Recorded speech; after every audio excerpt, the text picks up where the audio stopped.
Assalamualaikum warahmatullahi wabarakatuh.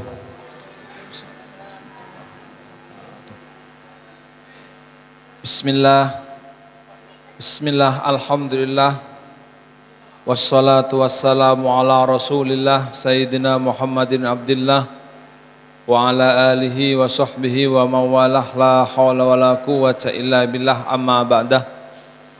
Hadratal mukarramin, para alim ulama, para jami'il asatir alladzina sami'na wa ata'na, dan kepada jamaah yang hadir pada sore hari ini, juga tidak lupa kepada para masyarakat yang mendengarkan pengajian sore hari ini, dan juga tidak lupa kepada Bapak Takmir yang selalu diberikan kesehatan.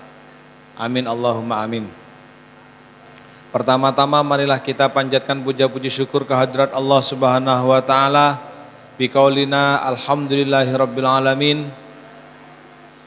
Salawat dan salam semoga tetap tercurahkan kepada junjungan kita Nabiuna Muhammadin sallallahu alaihi wasallam biqaulina Allahumma shalli ala sayyidina Muhammad, Allahumma shalli ala sayyidina Muhammad. Para jamaah yang dirahmati oleh Allah, marilah kita awali pengajian ini dengan umul kitab. Semoga apa yang kita bahas pada sore hari ini bisa bermanfaat bagi kita semua. Ala hadhihi niyyah wa ala kulli niyatin sholih. Bismillahirrahmanirrahim.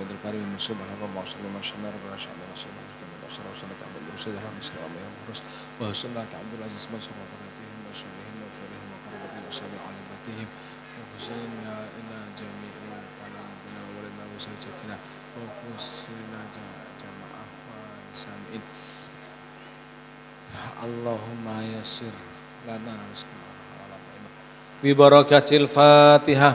A'udzu billahi minasyaitonir rajim. Bismillahirrahmanirrahim. Alhamdulillahirabbil alamin arrahmanir rahim maliki yaumiddin iyyaka na'budu wa iyyaka nasta'in ihdinas siratal mustaqim siratal ladzina an'amta 'alaihim ghairil maghdubi 'alaihim waladdallin amin. Bismillahirrahmanirrahim. Wal maqalatu as-sadisatu wal ishruna.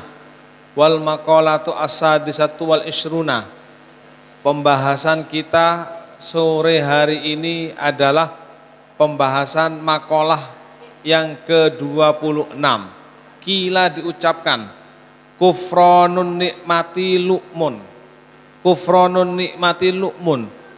Mengufuri, mengingkari kepada sebuah nikmat, lu'mun adalah tercela. Ai adamus syukri lin nikmati, yaitu tidak adanya rasa syukur atas nikmat yang telah diberikan oleh Allah. Dalilun ala danaatin nafsi, adalah sebuah dalil, sebuah petunjuk ala danaatin nafsi, atas hinanya, atas rendahnya diri.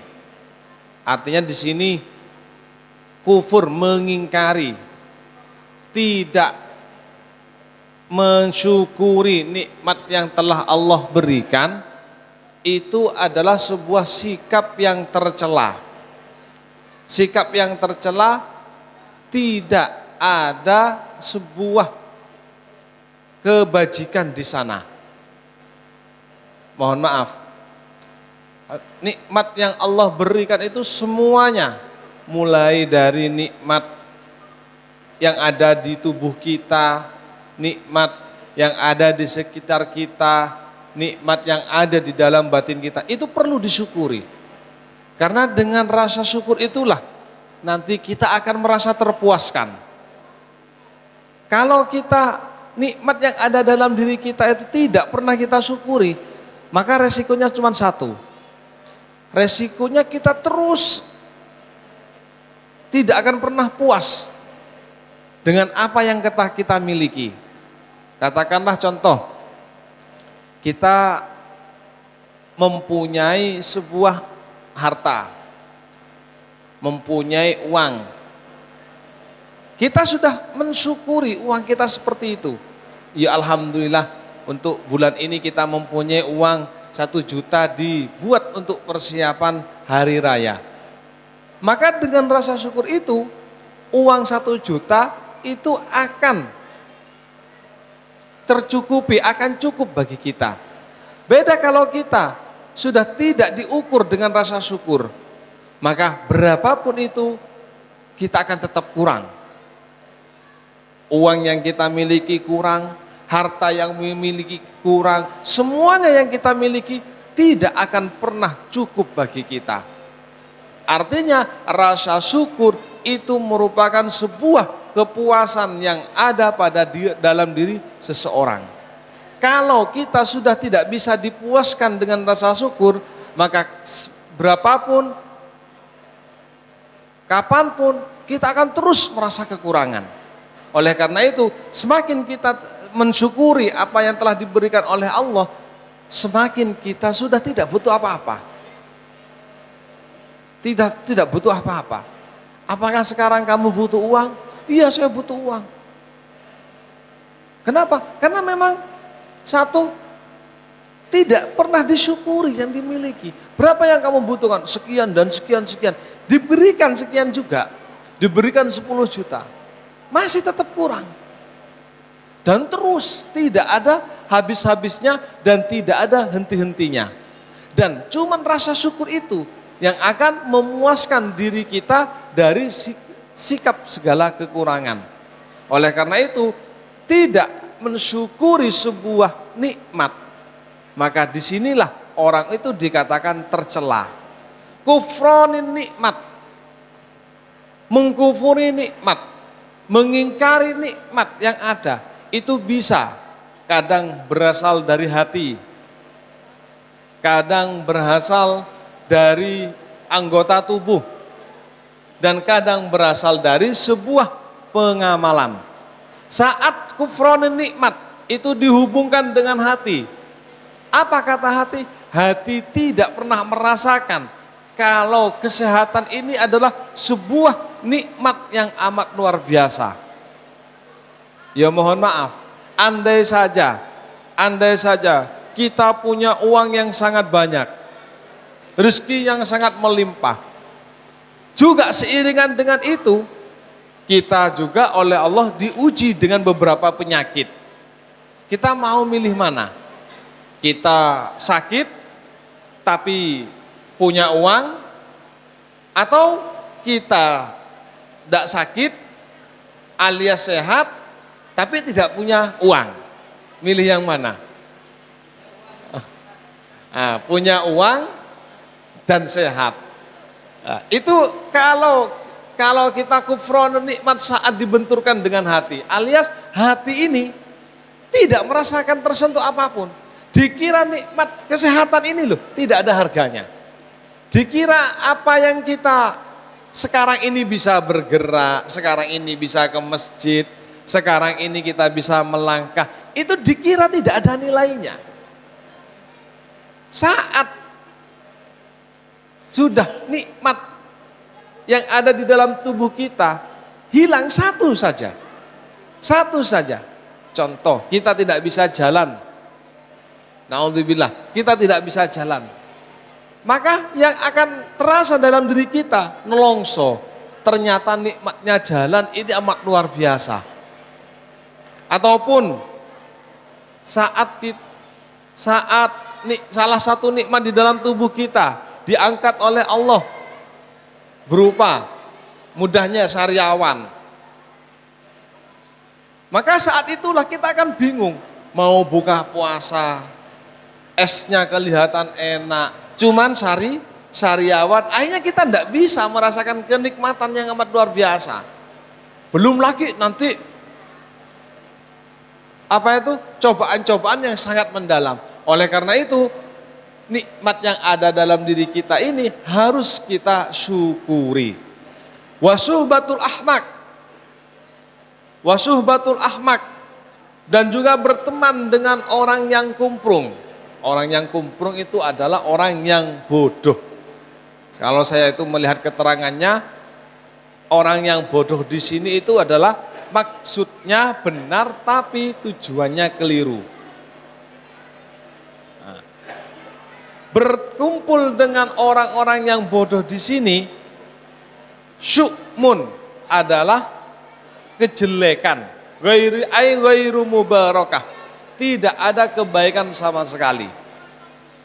Kemudian dijelaskan di sini, wa huwa wadi'us syai'i fi ghairi mahallihi ma'al ilmi bikubhihi. Orang yang ahmak yaitu orang yang meletakkan sesuatu di selain tempatnya, padahal dia tahu dengan kejelekannya. Kemudian juga disebutkan dalam sebuah hadis, isrim al-ahmak, putuskanlah engkau dengan orang-orang yang ahmak, orang-orang yang bodoh. Wal makna la tusahibhu liqabhi halatihi, jangan engkau sekali-kali bergaul dengan orang-orang yang bodoh itu. Wali annat taba'a saraqatun waqad yasriku tabauka minhu, dan sungguh karena sebuah watak itu kadang mencuri dari watak orang lain, artinya saling mencuri antara watak dengan watak yang satunya. Pengertiannya seperti ini. Oleh Rasulullah, kita tidak boleh berkumpul dengan orang-orang yang bodoh, yang tidak ada gunanya.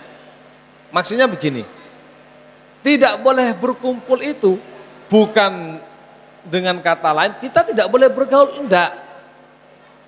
Kalau kita tidak boleh bergaul, berkumpul sama sekali, maka siapa yang akan mendakwahkan Islam kepada mereka? Kita tetap mengumpuli, cuman jangan terlalu akrab. Jangan terlalu sok akrab dan yang lain-lainnya.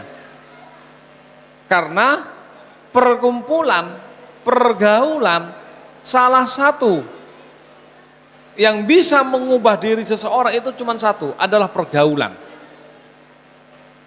Biasanya orang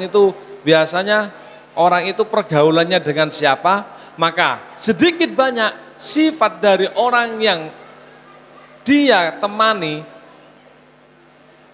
akan tertular kepada dirinya.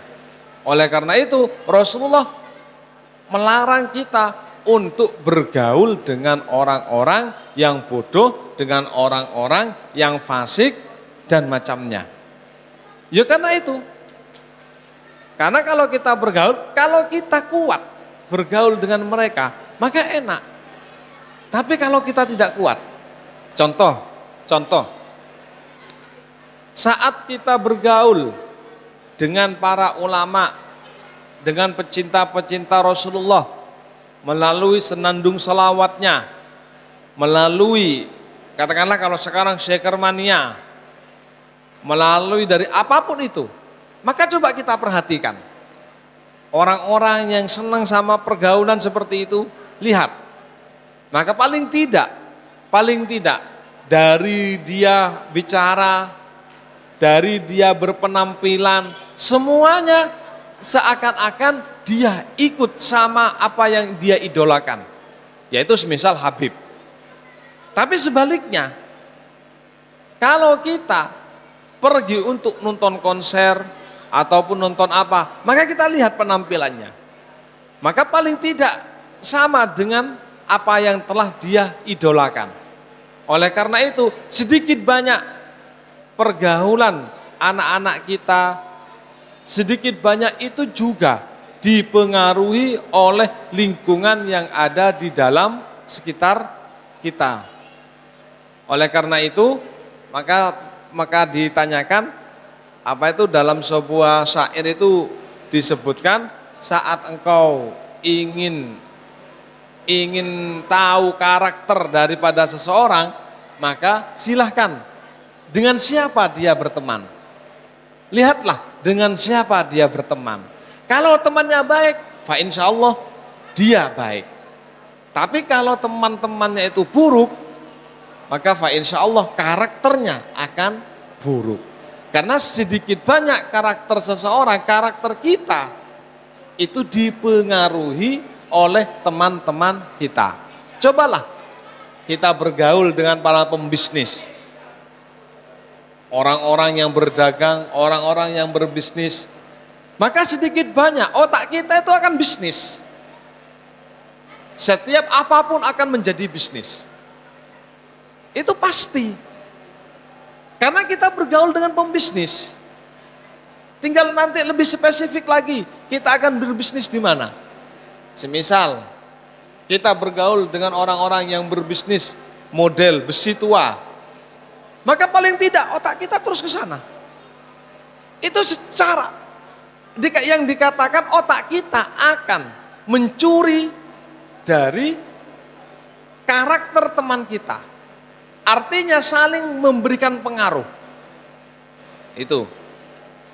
Kemudian coba kita lihat saat kita bergaul dengan para ulama semisal, maka sedikit paling tidak kita juga akan perilaku kita juga akan sama persis dengan para ulama. Maka oleh karena itu, ayo kita pandai-pandai bergaul, di mana pergaulan itu yang tentunya bisa lebih mengajak kita untuk bisa mendekatkan diri kepada Allah, mendekatkan untuk bisa mencintai Rasulullah. Itulah pergaulan yang insya Allah barokah. Tapi kalau pergaulan ini tidak membawakan dampak seperti itu, tidak memberikan dampak bisa takarub kepada Allah, tidak bisa memberikan dampak bisa mencintai kepada Rasulullah, maka kita tidak usah bergaul keterlaluan. Cuman alangkah baiknya yus biar hablum minan nas tetap terjaga, kita tetap berteman, cuman tidak usah sampai bisa merubah karakter diri kita. Kemudian diriwayatkan lagi warawa at-Tirmidzi an Ibnu Umar wa anna nabiyya qol khoslatani mangka natafihi kataballahu syakiran sabiran.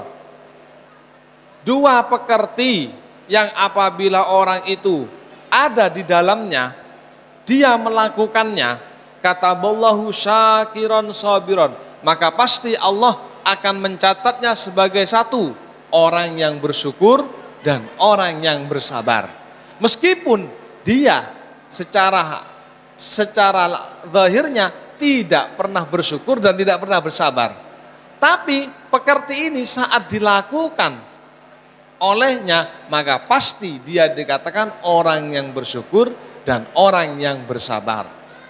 Apakah itu? Wa man lam takunani fihi lam yaktubhullahu syakiran wala sabiran. Dan sebaliknya, jika orang itu tidak berada dalam pekerti ini, tidak berada pada dalam keadaan ini, maka dia tidak dikatakan sebagai orang yang bersyukur dan sebagai orang yang bersabar.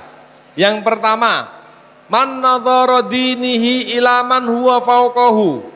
Barang siapa yang melihat di dalam agamanya seseorang, ila man huwa fawqahu, bahwa agamanya itu tinggi, pengetahuan agama orang-orang itu luas, faktada bihi, karena dia melihat pengetahuan agamanya seseorang itu tinggi, akhirnya dia ikut dengannya. Wa nadhara dunyahu ila man huwa dunahu. Yang kedua, barang siapa orang yang melihat kepada orang lain dari sisi dunianya, dari sisi dunianya dia adalah yang paling ada di bawahnya, wa hamidallahu ala ma faddalahu bihi alaihi. Kemudian dia memuji kepada Allah atas apa yang telah dianugerahkan kepadanya. Maka kataballahu syakiran sabiran, maka Allah akan mencatatnya sebagai orang yang bersyukur dan bersabar. Artinya begini, saat kita melihat orang, kita termasuk orang yang tidak bersyukur ataupun tidak bersabar secara zahirnya. Kita cuma melihat pada orang dari sisi agamanya. Kita melihat pada orang, wah, kalau orang ini sangat alim, kalau orang ini sangat wirai, orang ini pengetahuan agamanya luas, orang ini ditaruh lebih tinggi daripada kita. Dari sisi agamanya, dari sisi pengetahuan agamanya, orang ini ditaruh lebih tinggi dari pengetahuan kita. Akhirnya dengan demikian, karena kita sudah menganggap orang ini lebih alim, maka kita faktada bihi, maka kita akan ikut dengan apa yang telah dia katakan. Dengan demikian, dia sudah bisa dikatakan orang yang bersyukur dan orang yang bersabar. Kemudian yang kedua, orang yang melihat kepada seseorang cuman dari sisi dunia, dari sisi hartanya. Dan dia mengatakan dunahu, ia merasa lebih unggul sedikit daripada orang yang dilihat. Meskipun kenyataannya dia tidak punya apa-apa. Contoh, kita melihat orang mempunyai mobil, sedangkan kita melihat kita masih punya kendaraan biasa, sepeda motor. Kita melihat, wah dia mobilan, saya motoran. Kemudian kita melihat di bawah kita merasa paling unggul dari orang yang di bawah kita. Alhamdulillah saya bisa numpak sepeda motor daripada cuman sepeda pancal. Ya. Saat urusan dunia kita merasa paling unggul daripada orang yang lain, maka kita dengan mudah bisa mensyukuri apa yang telah Allah berikan kepada kita. Cuman kalau saat urusan dunia kita selalu merasa ada yang di paling bawah, maka hidup kita itu hanya nelongso adanya. Bagaimana kita tidak nelongso saat kita melihat kita cuman tidak bisa beli sepeda motor yang bagus, sedangkan tetangga kita, teman-teman kita itu sudah punya mobil, sudah punya motor, maka kita akan bisanya mengeluh, ya Allah kapan aku iso duwe koyok ngene. Ya Allah kapan aku bisa seperti ini. Maka kita hanya bisa akan mengeluh seperti itu. Cuman kalau kita mensyukuri dengan apa yang kita miliki dan kita melihat orang yang berada di sebawah kita, maka pada akhirnya kita pun akan bersyukur kepada Allah. Kita tidak usah untuk urusan duniawi, kita tidak usah terlalu melihat ke atas. Coba kita lihat, perhatikan di sebawah kita. Mohon maaf. Apa itu? Terkadang manusia itu hanya disiksa oleh angan-angannya sendiri. Keinginannya sendiri. Yang membuat kita ruwet itu adalah angan-angan kita. Contoh. Misal, andai saja kita sudah puas dengan keadaan seperti ini, dengan penghasilan kita seperti ini, kita puas, maka kita itu enak, kita tidak terlalu tertekan. Karena kita tertekan, saya ingin HP baru, sedangkan gajiannya cuma 2 juta, pengen HP baru, pengen motor baru, kemudian pengen hal-hal yang macam-macam lah. Aja otak ini berpikir keras, bagaimana caranya saya itu agar supaya bisa beli HP baru, katakanlah seperti ini. Oh paling enggak ngeredit. Akhirnya mau tidak mau kita ngeredit. HP kita dapatkan. Wah saya ingin motor baru. Maka keinginan yang seperti itu loh akan membuat kita merasa tersiksa. Dan akhirnya kita mengupayakan terus dan akhirnya diupayakan. Akhirnya kita juga bisa mendapatkan motor baru cuman dengan cara nyicil ataupun ngeredit. Hingga pada akhirnya per bulan pun kita akan merasakan bagaimana mempunyai tanggungan cicilan, tanggungan kredit. Akhirnya setiap akhir bulan, mohon maaf, kepelengan. Aduh, ya lebih jenama majar boleh. Mau bayar lagi, dapat dari mana uangnya ini? Karena apa? Karena memang didesain seperti itu hidupnya. Coba kalau kita setting hidup kita itu, wis lah, kita punya ini, kita syukuri seadanya.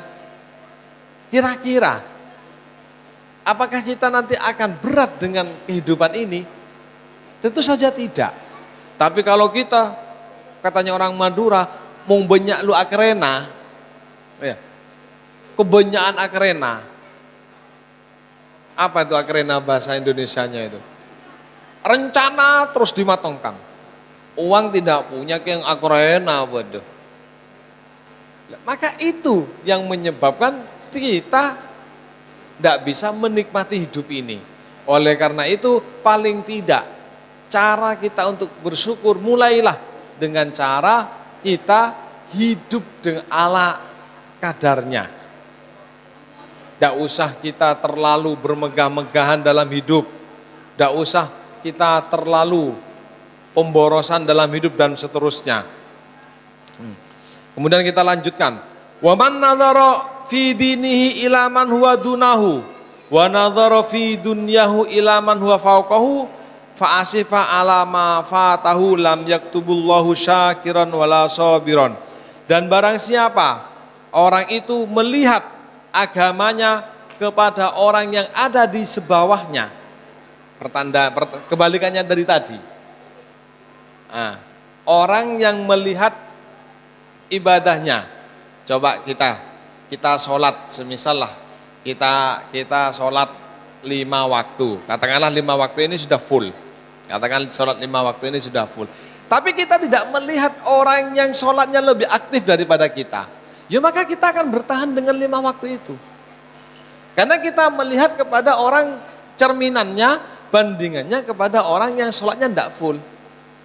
Akhirnya dia akan mengatakan, mending saya sholat daripada dia, mending saya puasa daripada dia. Kemajuan untuk melakukan ibadah itu tidak akan ada.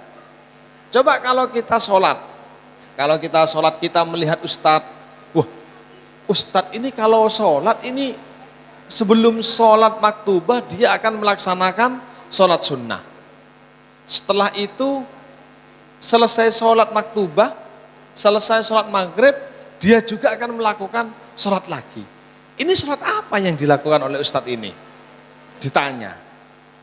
Oh itu sholat sunnah, oh saya tuh harus ikut sholat. Kalau kita melihat kepada yang di atasnya. Kalau kita melihat menjadikan perbandingan di bawahnya, yes, le asyukur kaum daripada ruah. Apa? Akhirnya tidak akan ada kemajuan peningkatan ibadah dalam diri kita. Kita akan puas dengan ibadah yang kita miliki seperti ini. Kemudian yang juga dilanjutkan wa nadhara fi dunyahu ila man huwa fawqahu, dan barang siapa orang yang melihat kepada seseorang dari sisi dunianya, yang dia lihat adalah orang yang di atasnya. Fa'asifah alama fatahu, maka satu, dia cuman akan merasa nelongso. Seperti yang saya katakan tadi, selamanya kita akan merasa nelongso. Kalau kita melihat kok mulai dari dulu sampai sekarang kita tidak bisa membeli rumah, sedangkan tetangga kita, sedangkan teman kita cuman kerja 2 tahun, 3 tahun sudah bisa beli rumah. Sedangkan kita mulai dari dulu sampai sekarang cumanya bisa ngontrak tok. Iya, ngontrak tok. Akhirnya apa? Hidup ini loh. Yang saya katakan tadi, maka kita itu cuman hanya bisa merasakan nelongsonya saja. Ya Allah, kapan saya itu punya rumah seperti itu? Kapan aku bisa punya uang cukup? Kita cuma nelongso.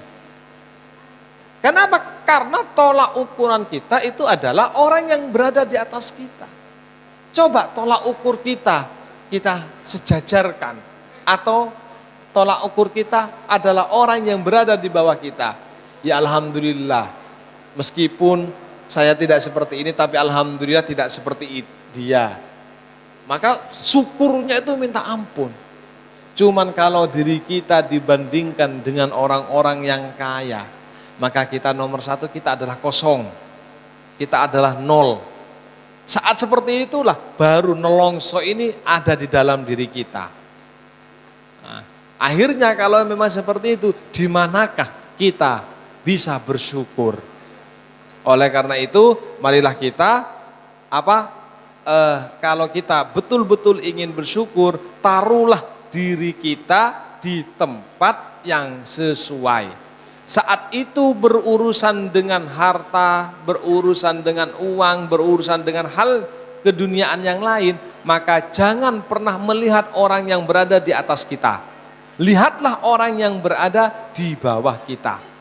Maka dari situ kita akan bisa untuk bersyukur. Tapi kalau kita melihat orang-orang yang telah sukses di depan kita, sementara keadaan kita cuma begini terus, tidak ada penghujungnya, maka yang kita dapatkan hanyalah sifat nelongso, keprihatinan, penyesalan kepada diri kita. Tapi kalau kita melihat kepada tetangga kita, saudara-saudara kita yang sama-sama perjuangan, maka insya Allah kita tetap semangat dan kita pasti akan bersyukur. Maka kalau kita sudah bisa menempatkan itu di dalam diri kita, mudah kita untuk bersyukur. Tapi kalau kita tidak bisa menempatkan, maka pertanyaannya, kapan kita bisa mensyukuri nikmat Allah? Kapan kita bisa mensyukuri nikmat Allah itu? Sedangkan kita sendiri, nikmat yang ada dalam diri kita, nikmat yang ada di sekeliling kita, belum pernah tersentuh atau belum pernah kita sadari sama sekali.